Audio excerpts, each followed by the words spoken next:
राम राम जी आप सबको। देखो हमारी दिवाली की तैयारी कैसे करी हमने, कैसे पूजा करी, और उसके बाद हमने फिर लक्ष्मी माता जी की कहानी कही, गणेश भगवान की कहानी कही, और इस प्रकार हमारी पूजा हुई।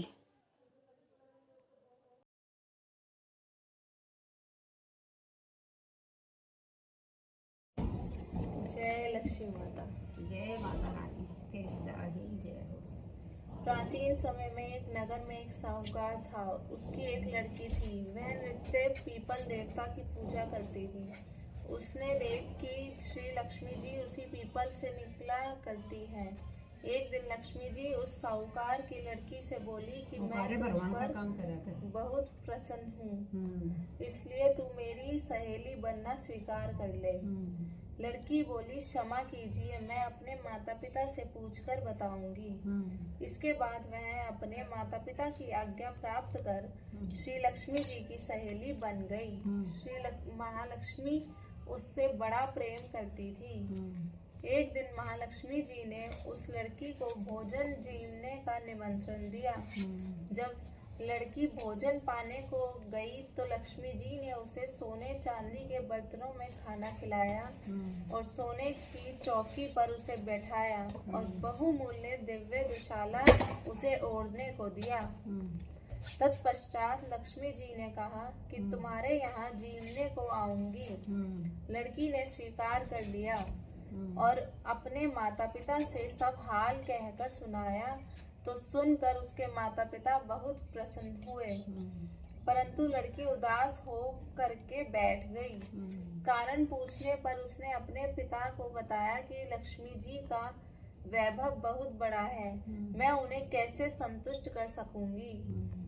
उसके पिता ने कहा कि बेटी, गोबर से पृथ्वी को लीपकर जैसे ही बन पाए उन्हें रूखा सूखा श्रद्धा और प्रेम से खिला देना।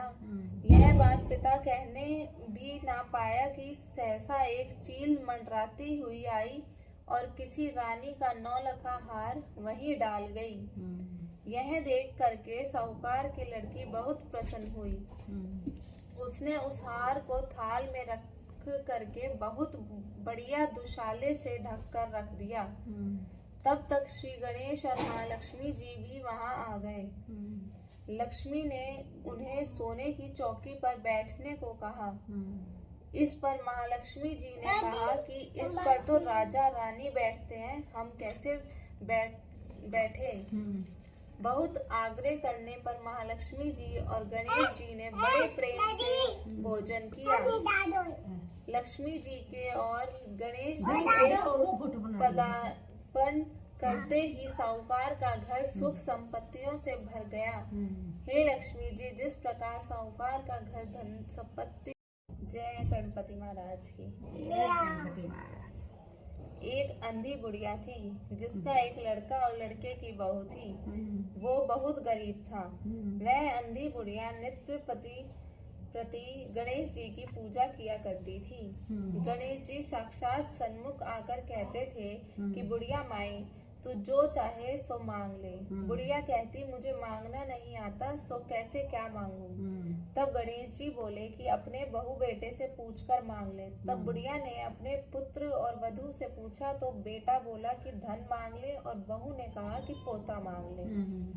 तब बुढ़िया ने सोचा कि बेटा बहू तो अपने अपने मतलब की बातें कर रहे हैं। अंततः उस बुढ़िया ने पड़ोसियों से पूछा तो पड़ोसियों ने कहा कि बुढ़िया, तेरी थोड़ी सी जिंदगी है, क्यों मांगे धन और पोता, तू तो केवल अपने नेत्र मांग ले, जिससे मेरी शेष जिंदगी सुख से व्यतीत हो जाए। तेरी शेष जिंदगी इसमें वही है ना, जो लिखा है वही चल। उस बुढ़िया ने बेटे और बहू तथा पड़ोसियों की बात सुनकर घर में जाकर सोचा, जिससे बेटा बहू और मेरा सबका भला हो, वह भी मांग लूं, अपने मतलब की चीज भी मांग लूं। जब दूसरे दिन गणेश जी आए और बोले, बोल बुढ़िया, क्या मांगती है। हमारा वचन है, जो तू मांगेगी सो ही पाएगी। गणेश जी ने वचन सुनकर बुढ़िया बोली, हे गणराज, यदि आप मुझ पर प्रसन्न हैं तो मुझे 9 करोड़ की माया दे, निरोगी काया दे, अमर सुहाग दे, आंखों में प्रकाश दे, नाती पोता दे और समस्त परिवार को सुख दे और अंत में मोक्ष दे। बुढ़िया की बात सुनकर गणेश जी बोले, बुढ़िया माँ, तूने तो मुझे ठग लिया। खैर, जो कुछ तूने मांग लिया वह सभी तुझे मिलेगा। यूं कहकर गणेश जी अंतर्ध्यान हो गए।